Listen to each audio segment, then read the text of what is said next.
Bienvenidos a todos, muchas gracias por la asistencia a estos diálogos, a esta fantástica serie de tertulias organizada por Caminos de Libertad, ¿no? Hemos ya hablado, y así ha sido publicado ya en YouTube, sobre economía y sobre las amenazas que para las libertades individuales representa, bueno, el confinamiento que se están sufriendo en un gran número de países, ¿no? Hoy toca, como no podía ser de otra forma, pues una reflexión sobre el tema de la responsabilidad individual, la responsabilidad que tenemos como ciudadanos, se supone libres, e incluso podemos abrir también un debate sobre el rol de la sociedad civil en esta crisis, ¿no? Siempre hablamos en esta breve introducción de que el precio de la libertad es la eterna vigilancia y que esta crisis pues, no debería de servir de ninguna manera para motivar una restricción drástica en nuestros derechos y libertades. Y para discutir sobre este tema, pues obviamente, y como de costumbre en Caminos de Libertad, pues disfrutamos de una mesa de primera, ¿no? Compuesta por intelectuales de alto nivel. A muchos de ellos tengo el placer también de llamarles amigos, ¿no? En primer lugar, Ricardo Rojas, el doctor Rojas, juez en lo criminal, profesor y gestor de programas en varias universidades e institutos de investigación en Argentina y también en varios momentos en Guatemala, y autor prolífico, autor de numerosos trabajos comprometidos con la defensa de la libertad. Destacan pues, nociones de análisis económico del derecho privado o resistencia no violenta a regímenes autoritarios. Además, es sin lugar a dudas, yo he aprendido mucho de su libro y de las tertulias con él, uno de los grandes especialistas en Ayn Rand en el mundo de habla hispana. También está en la mesa el doctor Julio César de León Barbero. Tuve el placer y tengo el placer de trabajar con él en la Universidad Francisco Marroquín, titular de la Cátedra de Filosofía Social en el Centro Henry Hazlitt de la UFM.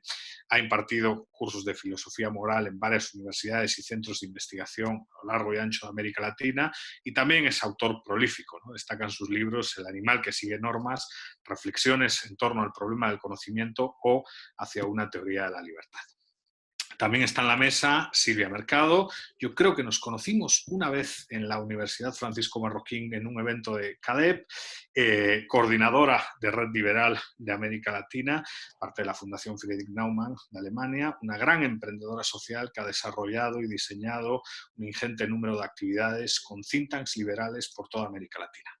También contamos con la presencia de Arturo Dam, economista, divulgador y periodista mexicano. Su trabajo se ha podido ver pues, en la televisión, en varios programas de televisión, también a través de artículos de opinión en publicaciones como El Financiero, El Universal o El Economista, y es otro autor prolífico, destacando libros como El engendro tributario o Las reformas estructurales que México necesita. Y por último, el profesor Mingardi, el amigo Alberto Mingardi, profesor universitario y director del think tank italiano Instituto Bruno Leoni de Milán, miembro de la Montpellier Society y definitivamente pues, uno de los activistas más comprometidos con la defensa de la libertad de este lado del Atlántico, ¿no? Otro autor prolífico, destacamos pues, su libro La verità vi prego sul neoliberalismo, el poco que c'è y el tanto que manca, y también pues, la inteligencia del dinero, ¿no? ¿Por qué el mercado tiene razón y cuándo se ha torto esto, cuándo se le ha dado la vuelta a esto, ¿no?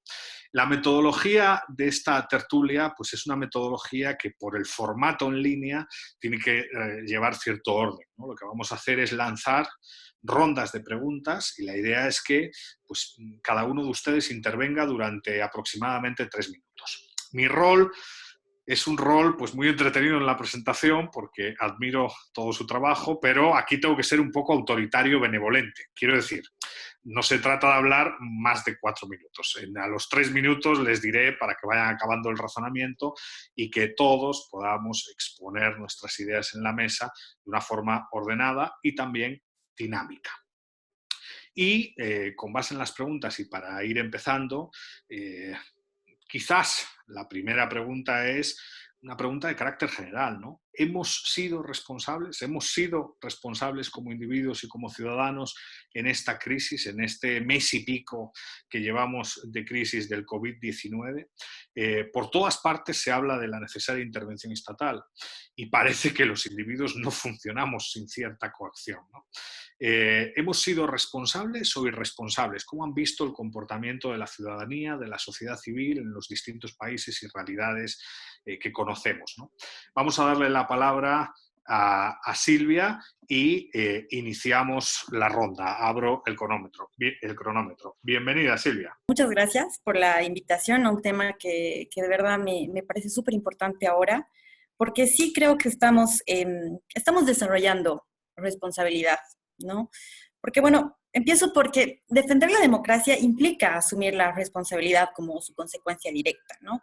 Y este es un buen momento para reivindicar la responsabilidad como un valor, ¿no? Como una cualidad de la que somos capaces como seres humanos. Yo creo que desarrollamos la responsabilidad como un músculo, como una potencia, por amor propio, por instinto de supervivencia, por aspiración, por ambición. Yo creo que buscamos protegernos, buscamos proteger al otro, buscamos crecer, mejorar nuestras condiciones de vida y pues de esta manera hemos ido forjando progreso y solo así logramos sociedad, ¿no? Y un poco en relación también al tema de sociedad civil. La sociedad civil es justo eso, es ese acuerdo, ese reconocimiento constante que hacemos a los pares y a sus facultades de ser responsables, ¿no? Entonces ahora, en una circunstancia como una pandemia, lo que más se está debilitando es la confianza y lamentablemente la responsabilidad individual, ¿no? La fe que tenemos que tener en este valor. Y creo que es precisamente el último bastión que tenemos para resguardarnos y para defender al individuo. Por último, lo que vengo diciendo desde muy al principio, nadie va a cuidar de nosotros mejor que nosotros mismos. Ojalá pudiéramos contagiar esta certeza y no todo lo contrario. Muy bien, muchas gracias. Profesor Julio César de León Barbero, ¿qué opina? Un saludo a todos. La responsabilidad está estrechamente ligada con la posibilidad de conocer y saber cuáles son o cuáles van a ser las consecuencias de nuestras acciones.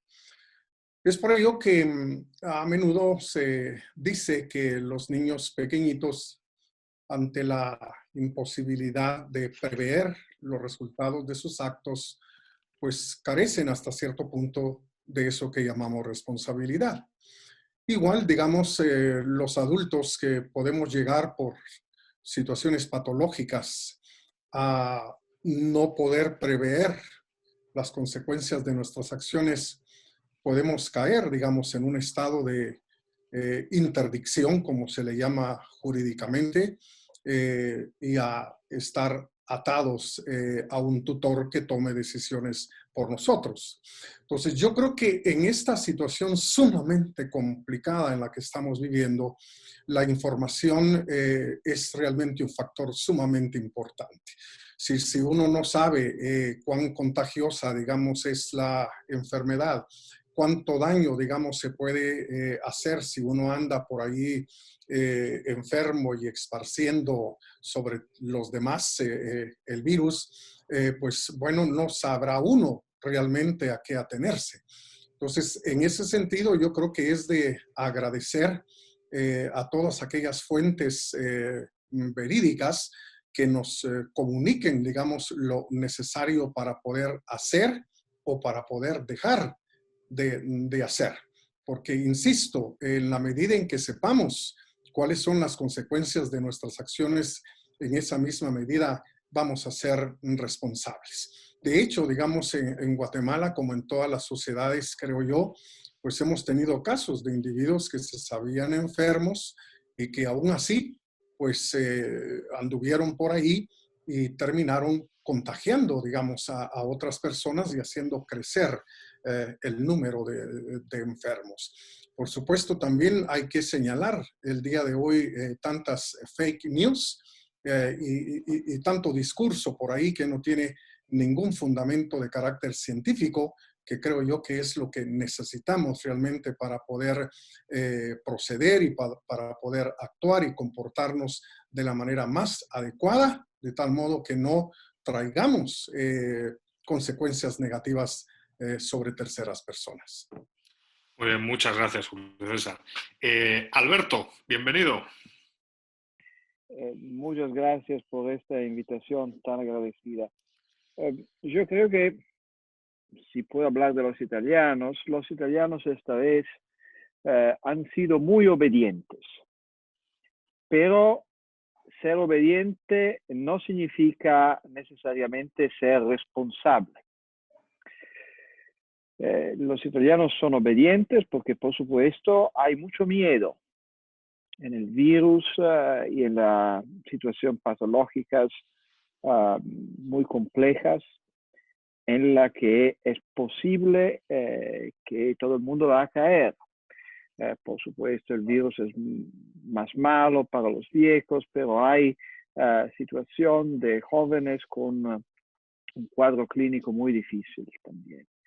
Y creo que esta vez nosotros estamos viendo cómo miedo y política van siempre juntos. La política es muy capaz de construir y desarrollarse en una situación de miedo. Creo que el problema más grande para ver cuánto responsables las personas pueden ser es exactamente un problema de información. Hoy en Italia hay datos y números que de verdad no pueden ser verdaderos, son totalmente hipotéticos. Y hay una política de gobierno que es simplemente de seguir con los lockdowns, a pesar de las consecuencias terribles para la economía y también para la sociedad, porque los lockdowns tienen consecuencias inintencionales sobre la psicología de las personas, sobre la salud individual, porque está encerrado todo el tiempo, está en tu casa. Y creo que los italianos fueron muy obedientes en 2 meses más o menos, pero en el segundo momento, cuando se va a desarrollar un tentativo de abrir de nuevo la economía, nosotros vamos a necesitar una información mucho mejor y una comunicación más clara desde los gobiernos en todo el mundo. Muy bien, muchas gracias, Alberto. Ricardo, bienvenido nuevamente.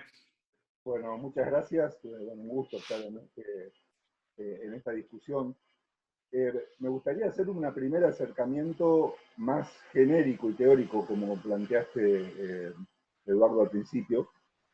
Una persona es responsable en 2 sentidos distintos. En primer lugar, es responsable por su propia vida, y eso los liberales es parte de lo que estamos defendiendo siempre.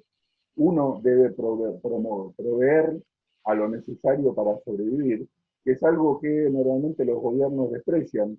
Hoy el gobierno argentino obliga a todo el mundo a estar encerrado en su casa, sabiendo que mucha gente no puede subsistir si no trabaja, y dice, bueno, después se proveerá de alguna manera cómo van a sobrevivir. La otra responsabilidad que tiene una persona es de buscar los medios de supervivencia personal sin dañar en el camino a otras personas, sin lesionar otros derechos. Cuando ustedes viven en un sistema de derechos de propiedad bien definidos, no hay problema. Por acuerdos voluntarios nosotros buscamos la manera de coexistir pacíficamente y de resolver nuestros problemas a través de contratos y de responsabilidad individual. El problema surge cuando aparecen los llamados bienes públicos, ¿no? Cuando la sociedad está, hay una cantidad de cosas, desde territorio hasta decisiones, que no son tomadas sobre la base de derechos de propiedad definidos. Y ahí es donde interviene el Estado. Alguien siempre tiene que establecer las reglas. Y las reglas no se pueden establecer a través de acuerdos voluntarios, cooperativos, basados en derechos de propiedad, van a tener que ser establecidas por alguna autoridad. Y ahí entramos en lo que el Public Choice ha discutido tanto, de los problemas que ocurren cuando el Estado se pone a establecer las reglas, que es lo que se puede discutir en el caso concreto de esta pandemia. los gobiernos actúan por incentivos que son distintos a los de la gente. Políticamente es claro que el gobierno, por lo menos la forma en que el gobierno argentino está actuando en estos momentos es tratar de mantener a todo el mundo encerrado para que haya la menor cantidad de contagios posibles y tirar el problema hacia el futuro, sin mirar las consecuencias de lo que esto tiene para un montón de personas que tienen que padecer, lo que va a ser un post-virus, que va a ser realmente tal vez peor, por lo menos en Argentina, cada país tiene una situación diferente. Y entonces lo que estamos viendo es que las personas han sido relegadas a responder o digamos, acatar las órdenes que el gobierno impone, que no necesariamente son las mejores, que son monopólicas, que no tienen en cuenta un montón de soluciones alternativas que se están ofreciendo en el mundo, y que eso va a traer, lo podemos discutir más adelante, consecuencias que van a ser muy graves. Muy bien, muchas gracias. Y Arturo, bienvenido. Un placer. Gracias, muy buenos días a quienes estamos de este lado del Atlántico, buenos días a quienes están del otro lado. Y la primera pregunta que lanzó Eduardo fue, ¿hemos sido responsables? Bueno, primero que nada, hay que tener en cuenta que la situación que estamos viviendo, los retos que nos presenta el coronavirus, nos generan responsabilidades que a mí me gusta llamar extraordinarias y que me parece que son dos muy claras. La primera, evitar contagiarnos. Y la segunda, suponiendo que ya estemos contagiados, que tengamos la enfermedad, evitar contagiar a los demás. ¿Hemos sido responsables, sí o no? Bueno, yo creo que ha habido personas responsables, ha habido otras personas muy irresponsables, y el resultado final todavía no sabemos cuál vaya a ser, ¿sí? Pero hay en estos momentos esa responsabilidad extraordinaria que nos pone enfrente el tema del coronavirus, del contagio, de la enfermedad, etcétera, etcétera, etcétera, ¿sí? Pero además hay una serie de responsabilidades ordinarias que tenemos que seguir cumpliendo. Y por ejemplo, una de estas responsabilidades ordinarias es proveer para la satisfacción de las necesidades, ¿sí? Esa responsabilidad ordinaria, en tiempos extraordinarios como el que estamos viviendo, se puede, su cumplimiento, complicar mucho. Y es allí el tema del aislamiento, el tema de frenar la actividad económica. Y permítanme leer algo que escribí hace un momento relacionado con esto. Dice, pretender mantener la salud y la vida prohibiendo las actividades económicas solo funciona si se cuenta, uno, con suficiente ingreso generado en el pasado, es decir, ahorro, para poder seguir comprando bienes y servicios sin trabajar, sin generar ingresos. Y dos, si se cuenta con una acumulación suficiente de bienes producidos en el pasado, es decir, inventarios, para poder seguir ofreciendo esos bienes sin necesidad de producirlos en el presente. Obviamente, con esto concluyo, estas dos condiciones, más que la regla, son la excepción, y en los casos en que son la excepción, lo serán por muy poco tiempo. Entonces, aquí el problema es que tenemos, desde mi punto de vista, dos grupos de responsabilidades. La responsabilidad extraordinaria que nos pone enfrente el coronavirus, que yo divido fundamentalmente dos, evitar contagiarnos y evitar contagiar a los demás, pero las responsabilidades ordinarias que tienen que ver en el ámbito de la economía con el proveer para la satisfacción de las necesidades, que en muchos casos, dado el aislamiento, dado el freno de la actividad económica, dado permitir solamente la realización de actividades económicas consideradas esenciales, se complica cada vez. Muchas gracias. La verdad es que ha sido muy interesante esta primera ronda, esa diferencia entre responsabilidad ordinaria y extraordinaria con sus diferentes ámbitos de actuación y desarrollo, y el tema de la información. Con base en todo lo que se ha recopilado en esta primera ronda de debate, una segunda pregunta debería ser, bueno, entonces, ¿qué rol deberían de tener los individuos y las organizaciones cívicas, no estatales, aquellos que pues en cada uno de nuestros ámbitos mostramos un compromiso con la defensa de la estructura de derechos y libertades individuales? ¿Qué rol deberíamos de tener? Efectivamente, la economía no puede pararse. El hecho de contribuir a un parón de la economía generará un segundo virus y un impacto muy negativo.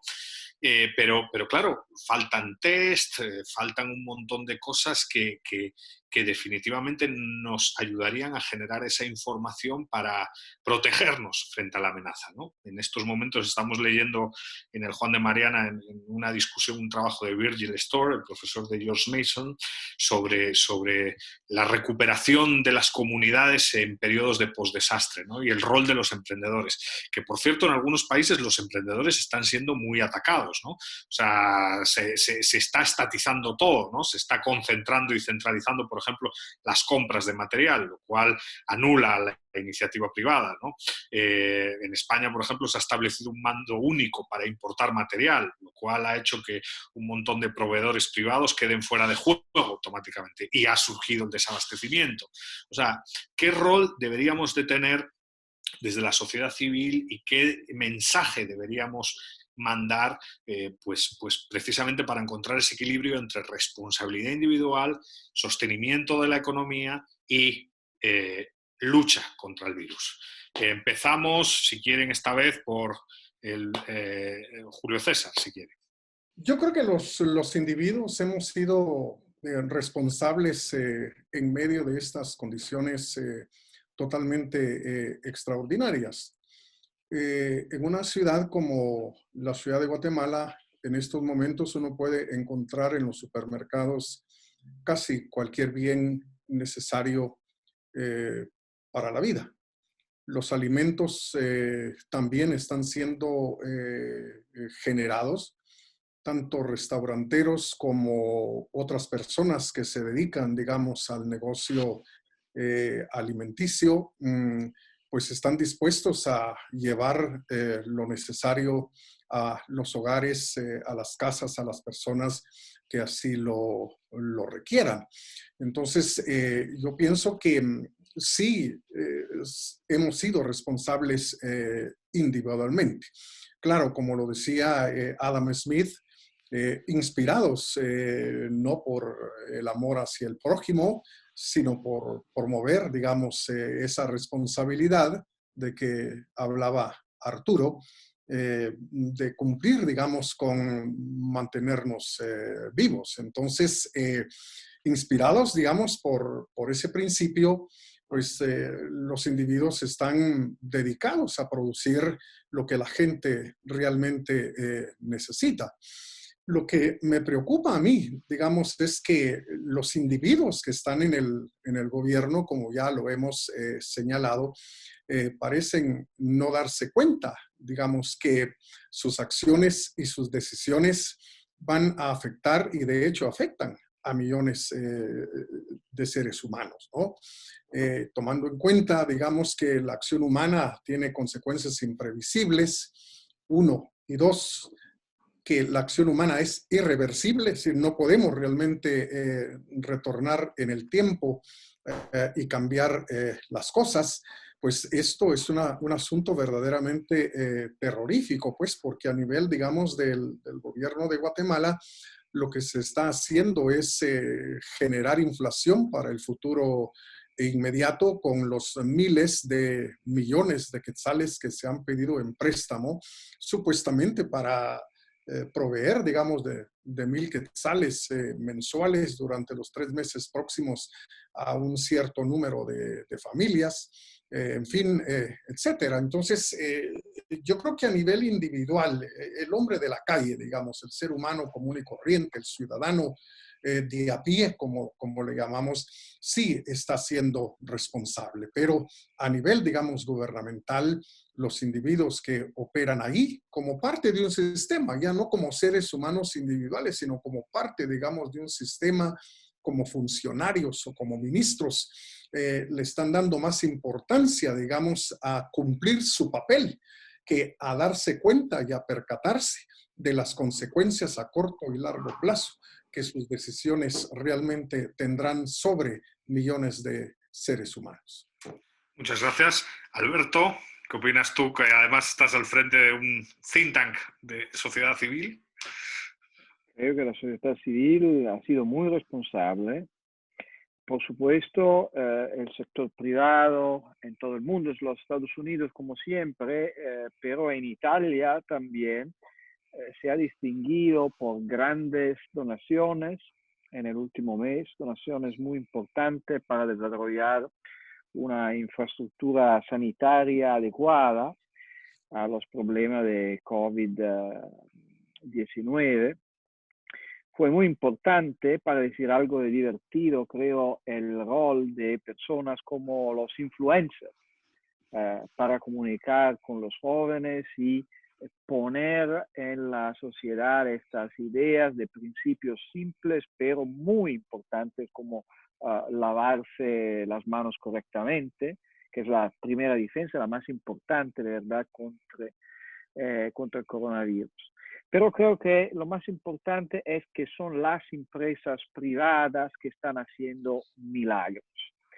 En el mejor de los casos, las políticas públicas son útiles para retrasar el contagio en el caso de las políticas de salud y retrasar la bancarrota de las empresas en el caso de las políticas macroeconómicas.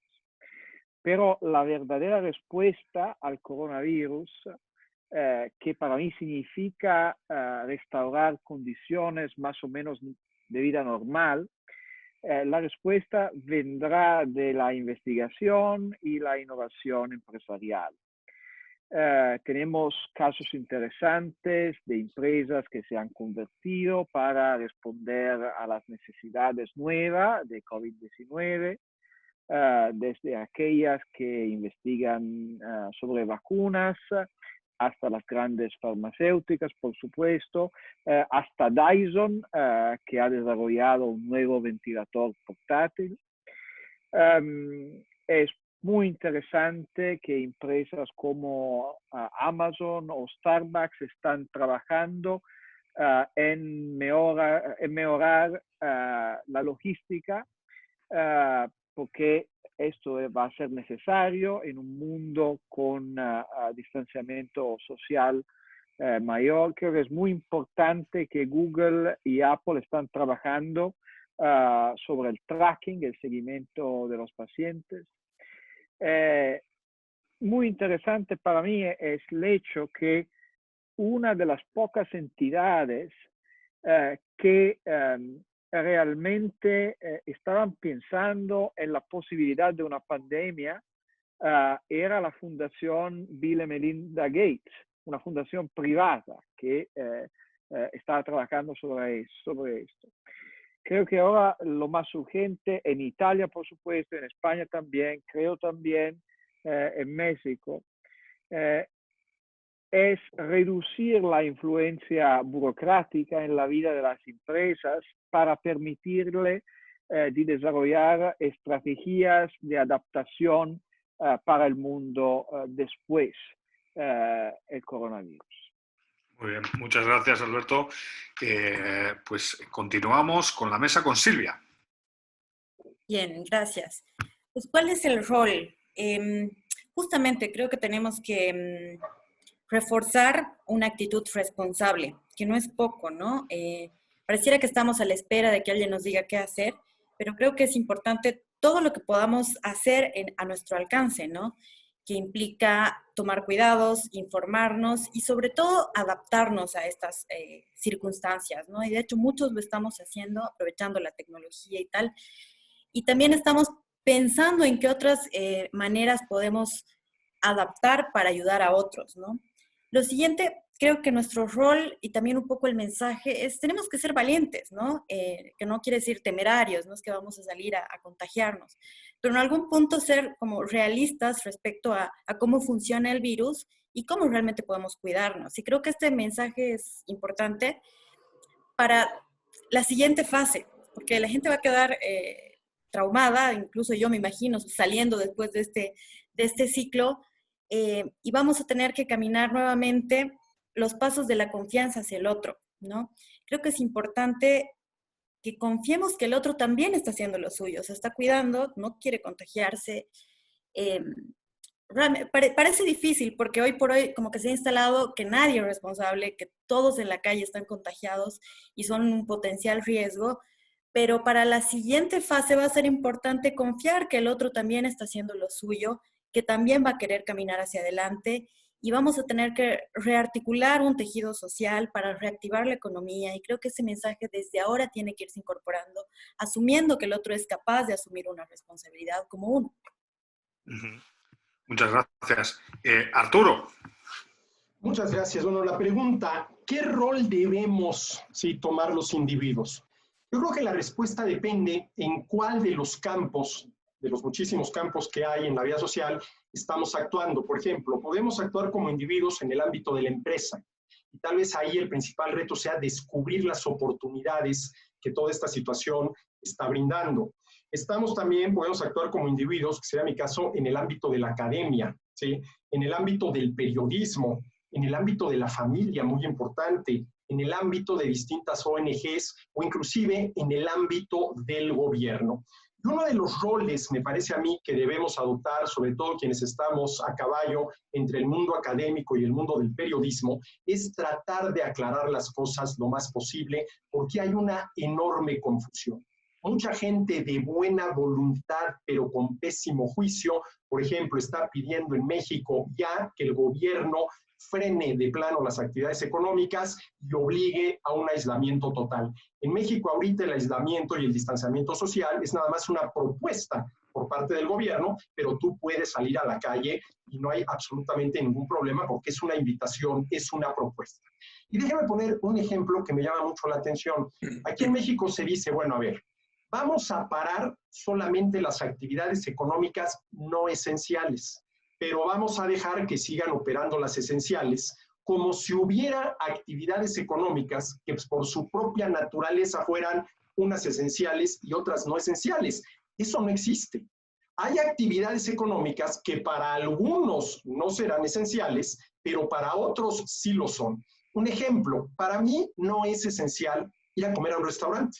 No es algo esencial, pero para el cocinero, el mesero, el garrotero, la recepcionista, los proveedores del restaurante y todos los que trabajan en y para el restaurante, el que yo vaya a comer a su negocio es verdaderamente esencial. Entonces, aquí lo que hay que buscar es cómo evitar que manteniendo la economía funcionando, ¿sí?, se hagan más contagios. Y ahí, bueno, pues lo que todos sabemos, la sana distancia, el uso de los cubrebocas, el uso de lavado de manos frecuentemente, el hacer la mayor cantidad posible de pruebas, y obviamente que si uno sabe o tan solo, vamos a decirlo así, tiene la sospecha de que tiene el virus, de que está enfermo, bueno, ahí sí, actuar responsablemente, aislarse, acudir al médico, etcétera, etcétera. No hay que olvidar que la libertad va indisolublemente ligada a lo que yo llamo las dos R's. La R de la responsabilidad y la R del riesgo. Y yo creo que hoy en día, con todo esto que estamos viviendo, estas dos R's relacionadas con la libertad juegan un papel importantísimo. El riesgo y la responsabilidad. Muchas gracias. Ricardo. Sí, gracias. A ver, cuando el gobierno encara digamos, la lucha contra el virus, lo puede hacer de dos maneras, de una manera pasiva o de una manera activa. De una manera pasiva, como lo está haciendo en Argentina, esto es tratando de minimizar los daños que va a producir el virus. ¿Cómo lo hace? Obligando a la gente a encerrarse en su casa o tratando de preparar los hospitales de la mejor manera posible para recibir eventualmente una cantidad grande de infectados. Ahora, ¿cómo se va a solucionar el problema del virus? Cuando se lo vaya a buscar al virus y se lo combata. Y eso solo se puede hacer con una decisiva participación de la actividad privada. En Argentina, por ejemplo, no se están haciendo testeos, prácticamente, muy pocos. Y se hacen a personas que ya se presume o hay cierta idea de que están infectados. Por lo tanto, hoy el gobierno argentino no tiene la menor idea de cuánta gente infectada hay, de si esa cantidad crece o disminuye, en qué medida. Solo cuenta la gente que se muere, pero los que están contaminados en Argentina, hoy es una cifra muy baja simplemente porque no se hacen testeos.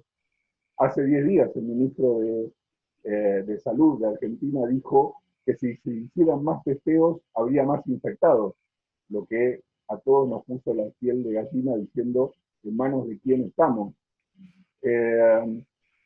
Obviamente los testeos son privados, hay que ir a comprar test, hay que hacer test, y eso no necesariamente lo tiene que hacer el Estado. Muy probablemente hoy en Argentina muchas empresas tendrían muchos intereses e incentivos económicos por hacerse cargo de testear a sus propios empleados para poder trabajar y de esa manera colaborar a hacer un mapa del virus para saber realmente cuántos infectados hay, en dónde están, poder poner en cuarentena a los que se detecta que están infectados, poder tratar a las personas que están en situación de vulnerabilidad y que se contagian.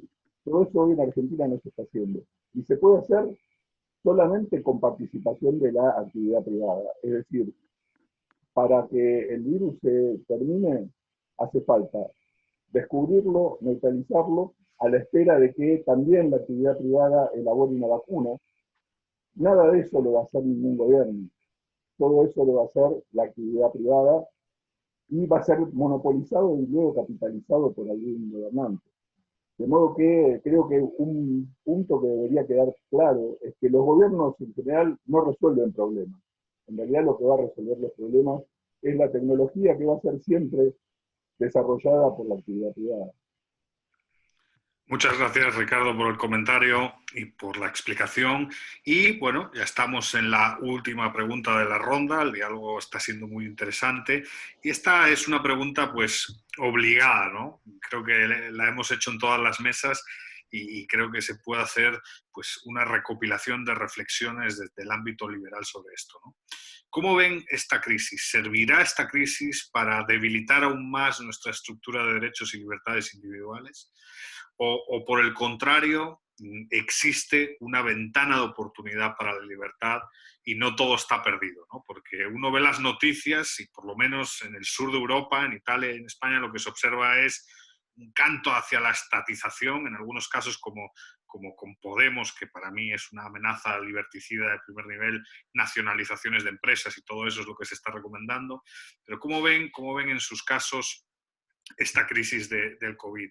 ¿Contribuirá a un mayor debilitamiento de nuestra estructura de derechos y libertades individuales o existe una oportunidad para salir reforzado en cuanto a protección de libertades de esta situación?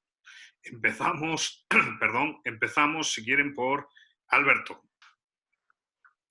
Siempre es arriesgado hacer previsiones, especialmente para el futuro. En Italia y también yo creo en España, hoy día hay limitaciones en la libertad individual que nunca hemos visto en tiempos de paz, ni siquiera con Mussolini o con Franco. Mussolini nunca se habría permitido obligar a los italianos a no abandonar su ciudad, por ejemplo. Ahora en Italia no hay libertad de movimiento, incluso en el territorio nacional. No hay libertad de culto. Los italianos no pueden ir a la iglesia, a la sinagoga, a la mezquita, a lo que quieran. Nunca creo que había sucedido que las iglesias están cerradas.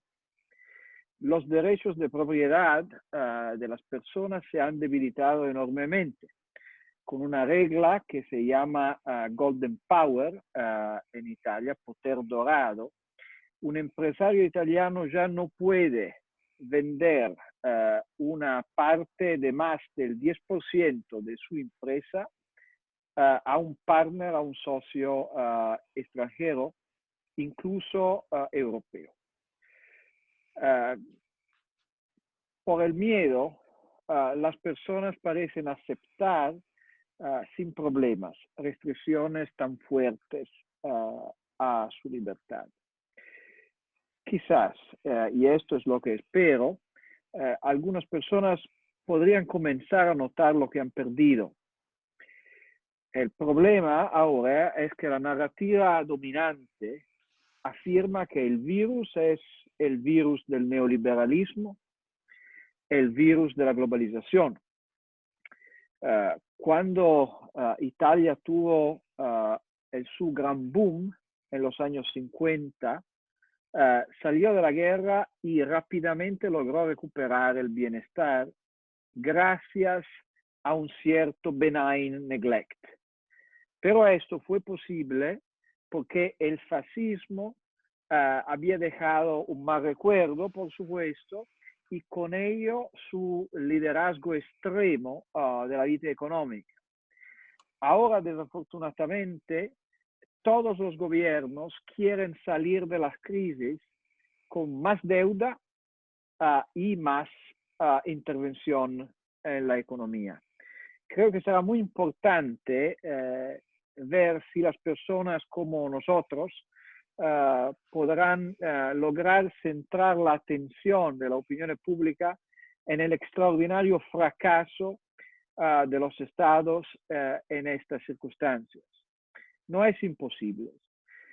Los estados que son efectivos en esta crisis, como los estados del Far East, no son estados grandes. Corea del Sur, por ejemplo, tiene un gasto público que es menos de la mitad del gasto público de Italia en comparación con el PIB. Creo que es importante que vamos a explicar a las personas que el Estado podría ser como un seguro, pero es un seguro extraño. Es el único seguro en el que el valor no está relacionado con el gasto.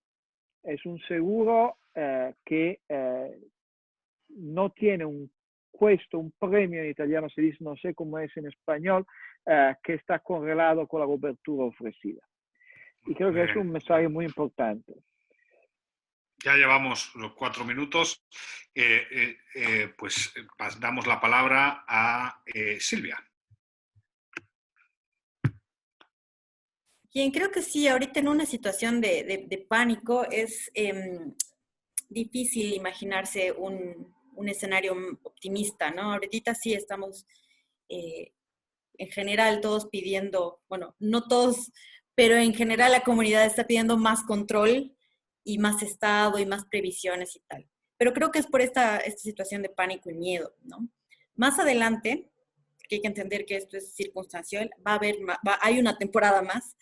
Yo creo que como por efecto rebote van a surgir nuevamente impulsos positivos y el contagio también va a ser por recuperarnos y mejorarnos y reactivar e innovar. Entonces, creo que para esas circunstancias tenemos la experiencia de que hemos superado otras crisis, hemos superado guerras, hemos superado otras enfermedades de igual magnitud. Entonces, hoy por hoy pareciera que el Estado va a salir robustecido. Yo creo que va a hacer todo lo posible por cobrar más protagonismo en la vida de las personas, pero creo que más adelante las iniciativas privadas, la comunidad en general va a saber demostrar mecanismos de autodefensa para saber sobrellevar esa situación y equilibrar poderes, como hasta ahora lo hemos hecho. Tenemos que tener optimismo en eso. Perfecto. Le damos la palabra a Julio César. Sí, creo que la pregunta es importante, ¿verdad? Es decir, si a partir de esta crisis el Estado continuará más fortalecido que antes o por lo menos regresará al estado anterior. Ciertamente es difícil realmente ser un profeta, pero yo creo que hay un valor importante en la civilización occidental y es eso a lo que llamamos esperanza. La esperanza no fue bien vista en la cultura griega. Los griegos más bien colocaron la esperanza en la caja de Pandora, como una de las tantas maldiciones y cosas negativas que podían venir sobre la vida de los hombres.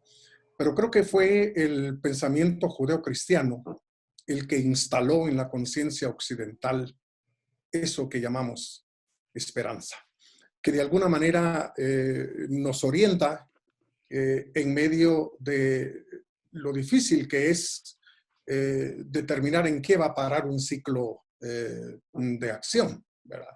Entonces yo creo que recurriendo a ese valor importante, pues yo esperaría que, dado que el gobierno se está moviendo, al igual que todos nosotros, en un estado muy, muy, muy particular, de situaciones totalmente extraordinarias, pues que al terminar todo esto, pues las cosas vuelvan, al menos desde la perspectiva, digamos, de la intervención del Estado en la sociedad, a ser pues más o menos igual que antes. Porque al menos, digamos, en el caso guatemalteco, pues estamos ante meros acuerdos gubernamentales, ante una normativa momentánea,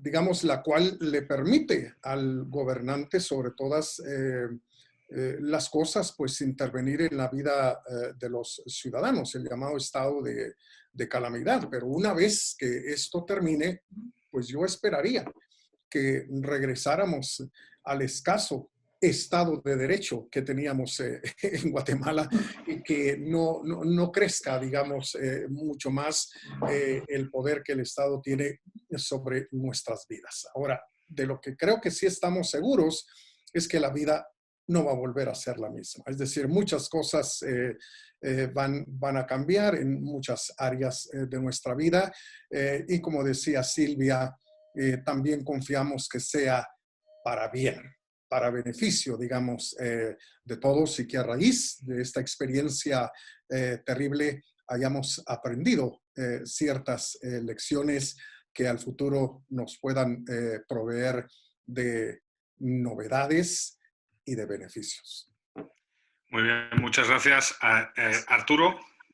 Muchas gracias. A ver, la pregunta, ¿qué vemos después de la crisis? Hay quienes dicen que después de esta crisis ya nada volverá a ser igual, lo cual a mí me parece una afirmación un tanto cuanto exagerada, que algunas cosas ya no van a volver a ser iguales, sin duda alguna. Recordemos lo que pasó después del ataque terrorista a las Torres Gemelas en Nueva York. ¿Sí? Algunas cosas, como es el tránsito por los aeropuertos, por las medidas de seguridad, ya no volvieron a ser lo mismo. Pero de eso a que la vida en su conjunto ya no vuelva a ser la misma, me parece a mí que es algo verdaderamente exagerado. Ahora, estamos viviendo una situación verdaderamente extraordinaria que demanda medidas extraordinarias que no necesariamente tienen que venir del gobierno. El caso de México es muy interesante porque mucho antes de que el gobierno comenzara a aconsejar el aislamiento, ¿sí? Una universidad privada, el Instituto Tecnológico de Monterrey, decidió cancelar las clases presenciales para seguir dando las clases de manera virtual, mucho antes de que el gobierno, ¿sí?, aconsejara el tema del aislamiento. Ahora bien, una vez que se supera la situación extraordinaria, pues las medidas extraordinarias tendrían que desaparecer con esa desaparición de la condición extraordinaria. En el caso del gobierno, creo yo que hay que tener muy claro, y a lo mejor necesitaremos un marco teórico para poder identificar cuáles son las medidas extraordinarias gubernamentales que se justifican para combatir la enfermedad y cuáles son otras medidas gubernamentales que pueden tomarse aprovechando esta situación extraordinaria, pero que no tienen absolutamente nada que ver con el combate al coronavirus. Pongo un ejemplo, y aquí, como decimos en México, toco madera. Imaginemos que de pronto al gobierno se le ocurre, dada la emergencia sanitaria, expropiar toda la industria farmacéutica. Pero a ver, ¿eso qué tiene que ver con el combate al coronavirus? Claro, se podría justificar es que en la medida en que aquello esté en las manos del Estado, se va a garantizar las medicinas para todos, ya no se van a producir con afán de lucro, etcétera, etcétera, etcétera.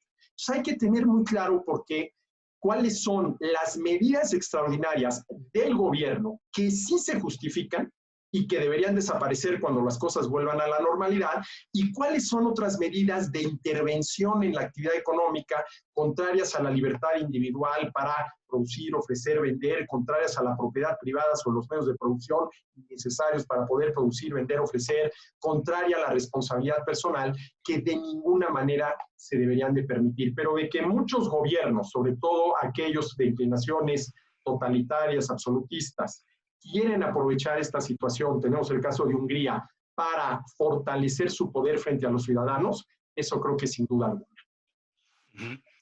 Ricardo.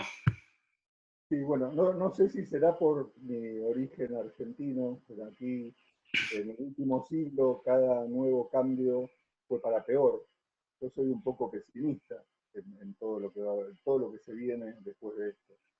En Argentina no se vio nunca que en 24 horas el Congreso se autopusiera en cuarentena y el presidente, por su sola voluntad, cerrara las fronteras, obligara a todo el mundo a estar encerrado en sus casas, prohibiera que aumentaran los precios, prohibiera los desalojos, prohibiera los despidos y un montón de otras medidas que se están tomando, con la total pasividad de la mayor parte del país. Creo que esto marca digamos, muestra un camino que va a ser muy complicado a futuro, eh, porque es un precedente que va a ser invocado seguramente en el futuro para seguir violando libertades individuales. En este sentido, yo creo que lo que sí tenemos que hacer los intelectuales liberales es explicar los procesos con la mayor claridad posible, explicarle a la gente cuál es la alternativa a entregarle el poder absoluto a los estados, cosa que lo hacemos muy bien en la academia, pero no lo hacemos a nivel masivo. Creo que hace falta desarrollar soluciones contractuales e institucionales cooperativas y privadas para ofrecer alternativas de solución a esto que hoy la gente en general solo ve que lo puede solucionar el Estado. Y, por ejemplo, en Argentina, si el número de muertos por coronavirus no es excesivamente alto, el gobierno va a decir que si no fuera por el Estado nos hubiéramos muerto todos, y la gente lo va a creer. Entonces, no, creo que esto es un terrible llamado de atención para los intelectuales liberales, de que tenemos que empezar a explicar las cosas de otro modo, que tenemos que explicarlas de manera que la gente las pueda entender, porque si no, nuestras explicaciones, que son muy buenas, en realidad no van a impedir que millones y millones de personas, por miedo, hoy Hobbes está más presente que nunca en el mundo, el miedo es un arma política impresionante. La próxima vez que el mundo tenga una situación de miedo, los gobiernos ya van a saber que pueden hacer cualquier cosa. Eso a mí me preocupa realmente mucho. Decía Hobbes que el miedo y yo nacimos de la mano, ¿no? Decía él. La cosa es que, bueno, ya hemos finalizado esta tertulia. Por mi parte, pues solo agradecer a Berta, a su equipo, a José Torra, a Caminos de Libertad, pues el haber organizado estos foros y estas mesas de debate que son fantásticas. Ha sido una gran tertulia, han salido, creo, ideas muy interesantes. Cuídense mucho, ¿eh? Cuídense mucho, que ya saben que se les quiere mucho, así que cuídense, ¿eh? Que el bicho es peligroso. Y ojalá nos podamos volver a ver con normalidad, como decía alguno, una vez pase esta crisis.